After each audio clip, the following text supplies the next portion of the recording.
আমরা দেখেছি কিভাবে বিগত 15 বছর ধরে, 16 বছর ধরে, এই যে কয়েকদিন আগে যে পতিত স্বৈরাচার, তাদের অত্যাচারে নির্যাতনে অতিষ্ঠ ছিল বাংলাদেশের মানুষ।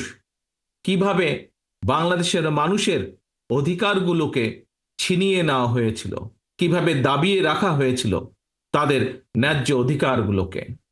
প্রিয় ভাই বোনেরা, এই জেলাতে, ঝিনাইদহ জেলাতে বাংলাদেশ জাতীয়তাবাদী দলের বহু মানুষ আছেন যাদেরকে আমরা হারিয়েছি, আমাদের বহু সহকর্মীকে হারিয়েছি। দুলাল মিয়া সহ, পলাশ সহ বহু মানুষ, বহু আমাদের সহকর্মী আছেন যাদেরকে আমরা এই আন্দোলনের বিভিন্ন পর্যায়ে হারিয়েছি। কিন্তু সমগ্র বাংলাদেশের মানুষ ঐক্যবদ্ধভাবে গত 5ই আগস্ট বাধ্য করেছে এই স্বৈরাচারকে বিদায় হতে। এই স্বৈরাচার জনগণের আন্দোলনের মুখে বিগত 16-17 বছর ধরে যে স্বৈরাচার জনগণের কাঁধে চেপেছিল, সেই স্বৈরাচার পালিয়ে যেতে বাধ্য হয়েছে। এই কৃতিত্ব বাংলাদেশের সকল মানুষের এই কৃতিত্ব। প্রিয় ভাই বোনেরা, আজকে যখন স্বৈরাচার পালিয়ে গিয়েছে, স্বৈরাচার পালিয়ে যাবার পরে স্বাভাবিকভাবেই আমাদের দাবি ছিল যে এই দেশের মানুষের অধিকার প্রতিষ্ঠা, এবং স্বাভাবিকভাবেই স্বৈরাচারের পরবর্তীতে একটি সৃষ্ট শূন্যতা পূরণের জন্য অন্তর্বর্তীকালীন সরকারের কোনো বিকল্প ছিল না। স্বাভাবিকভাবেই এই অন্তর্বর্তীকালীন সরকার বাংলাদেশের প্রায় সকল মানুষের দলমত নির্বিশেষে সকলের সমর্থনই এসেছে বর্তমানের অন্তর্বর্তীকালীন সরকার, এবং সঙ্গত কারণেই তাদের প্রতি সেদিনও আমাদের সমর্থন ছিল, আজও আমাদের সমর্থন থাকবে।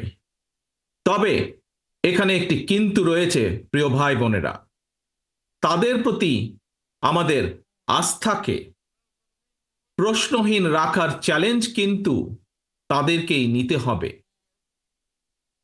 বর্তমানে যে অন্তর্বর্তীকালীন সরকার, তাদের প্রতি অর্পিত যে দায়িত্ব, আর সেটা যথাযথভাবে পালনের জন্য যে রোড ম্যাপ, সেটি নির্দিষ্ট করতে হবে তাদেরকে। আমরা আমাদেরকে বাস্তবতা বিবেচনায় পরিষ্কারভাবে আমাদেরকে বুঝতে হবে যে সব পরিবর্তন সাধন যেমন তাদের পক্ষে সম্ভব নয়, তেমনি এমন দায়িত্ব তাদের কাঁধে নেওয়া সঙ্গত হবে না যেটা তারা বহন করতে সক্ষম নন। প্রিয় ভাই বোনেরা, তারপরেও আমরা বলতে চাই, তাদের প্রতি আমাদের যে সমর্থন সেদিন ছিল, সেই সমর্থন তাদের প্রতি আমাদের আজও আছে। তারা জনগণের মূল যে দায়িত্ব পালনের জন্য আজ দায়িত্বভার গ্রহণ করেছেন, সেই দায়িত্ব যাতে তারা সঠিকভাবে পালন করতে সক্ষম হন, সেই রকম সমর্থন তাদের প্রতি আমাদের অবশ্যই অব্যাহত থাকবে। প্রিয় ভাই বোনেরা, আমাদের আরেকটি বিষয় আজ অনুধাবন করতে হবে, বাস্তবতা বুঝতে হবে। স্বৈরাচারের ফেলে যাওয়া যে দলবাজ উচ্ছিষ্ট প্রশাসনের চলমান ষড়যন্ত্রের কাছে কিন্তু এখনো আমরা দেখতে পাই যে বর্তমান এই অন্তর্বর্তীকালীন সরকার মাঝে মাঝেই অসহায় বা বিপর্যয় বোধ করছেন। এর অবসান যদি না হয়, তাহলে দেখা যাবে যে এদের বেড়াজালে আবদ্ধ বর্তমান অন্তর্বর্তীকালীন সরকার ছোট ছোট বিপর্যয়কে একসময় মহাবিপদ হিসাবে নিজেদের সামনে দেখতে পাবেন, এবং স্বাভাবিকভাবেই তখন প্রতিকারের পথও হয়ে যাবে অত্যন্ত সংকীর্ণ। প্রিয় ভাই বোনেরা, আমাদের সকলকে একটি বিষয় বুঝতে হবে, অনুধাবন করতে হবে। আমি মনে করি সমাজের সকল মানুষ, বিশেষ করে যারা গণতন্ত্রে বিশ্বাস করেন, মানুষের অধিকারে বিশ্বাস করেন, তারা সকলেই বুঝতে সক্ষম বৈদেশিক বিনিয়োগ আন্তর্জাতিক বিশ্বের আস্থা, আন্তর্জাতিক সম্পর্ক, রাষ্ট্রের স্থিতিশীলতা, ব্যবসা বাণিজ্যে স্বস্তি, জনগণের নিরাপত্তা, দেশ এবং জনগণের যে উন্নয়নের ধারাবাহিকতা, তৃণমূল পর্যায়ে জনগণের নিরাপত্তা, প্রাত্যহিক সুবিধা সবকিছুই কিন্তু দিতে পারে একমাত্র জনগণ দ্বারা নির্বাচিত একটি সরকার। আমাদের যদি এই বিষয়গুলোকে খেয়াল রাখতে হয়, তাহলে অবশ্যই নির্বাচিত সরকারের কোনো বিকল্প নেই। প্রিয় ভাই বোনেরা, আগস্টের যে মহাবিপ্লব, জনগণের যে সফলতা, তা আমাদের সামনে আরেকটি স্বাধীনতা এবং বিজয়ের বার্তাকে নিয়ে এসেছে। স্বৈরাচার পতনের এই মহা সমরে, এই যুদ্ধে বা এই আন্দোলনের সফলতা দেশের সর্বস্তরের মানুষ, রাজনৈতিক দল, ছাত্র জনতা, গৃহিণী, শ্রমিক সবার অবদানকে আমরা যদি মর্যাদা দিতে ব্যর্থ হই, কিংবা 17 বছর ধরে অবিরাম আন্দোলনে গুম খুন, হামলা মামলা আর নির্যাতনে পৃষ্ঠ লক্ষ লক্ষ রাজনৈতিক কর্মীর অবদানকে যদি আমরা যথাযথ মূল্যায়নে সমর্থ না হই, তাহলে ইতিহাস কিন্তু আমাদের কাউকেই ক্ষমা করবে না। কাজেই এই বিষয়গুলো অবশ্যই আমাদের বিবেচনায় রাখতে হবে। প্রিয় ভাই বোনেরা, আজ আসুন আমরা সকলে মিলে প্রতিজ্ঞাবদ্ধ হই।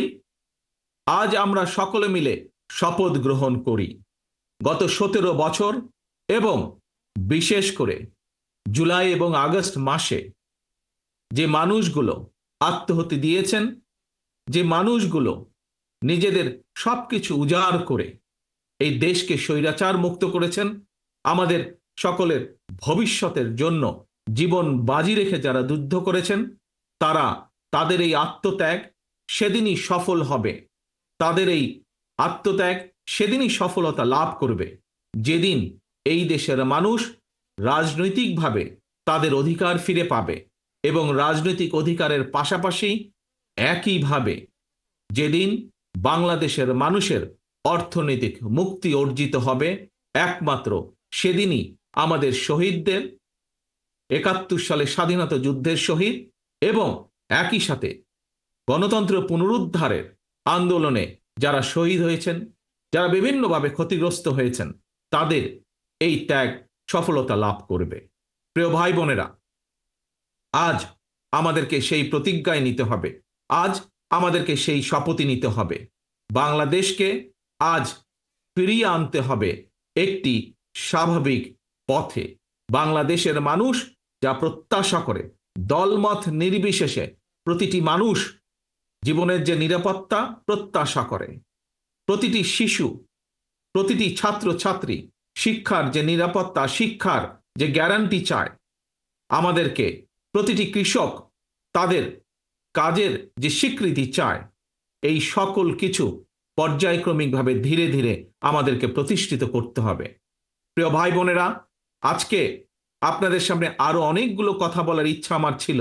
আপনাদের কাছে বহুদিন পরে আপনাদের সামনে হাজির হওয়াতে অনেকগুলো বিষয় আপনাদের সামনে উপস্থাপন করার ইচ্ছা ছিল, কিন্তু প্রাকৃতিক দুর্যোগের কারণে, বৃষ্টির কারণে বহু মানুষ ভিজে যাচ্ছেন, মানুষের কষ্ট হচ্ছে। সেই জন্য আজকে আমার বক্তব্য আমি আর বাড়াবো না, শুধু এতটুকুই বলবো, আসুন আমরা আন্দোলন করেছি, আমরা সংগ্রাম করেছি, আমরা স্বৈরাচারের পতন ঘটিয়েছি। এখন আমাদেরকে জনগণের প্রত্যাশা অনুযায়ী দেশকে গড়ে তুলতে হবে, জনগণের প্রত্যাশা অনুযায়ী দেশের ভবিষ্যৎকে গড়ে তুলতে হবে, জনগণের প্রত্যাশা অনুযায়ী, দেশের মানুষের প্রত্যাশা অনুযায়ী বাংলাদেশের ভবিষ্যৎ প্রজন্ম, তাদের জন্য একটি নিরাপদ বৈষম্যহীন বাংলাদেশ গড়ার কাজ আমাদেরকে হাতে নিতে হবে। সেই শপথ নিয়ে এবং সেই প্রত্যাশা রেখে আজকে আমার বক্তব্য আমি শেষ করছি। তবে ইনশাআল্লাহ আবারও আপনাদের মাঝে দ্রুত যাতে ফিরে এসে বক্তব্য রাখতে পারি, সেই প্রত্যাশা, সেই আশা রেখে আমার বক্তব্য শেষ করছি। আল্লাহ হাফেজ। বাংলাদেশ জিন্দাবাদ, বাংলাদেশ জাতীয়তাবাদী দল জিন্দাবাদ।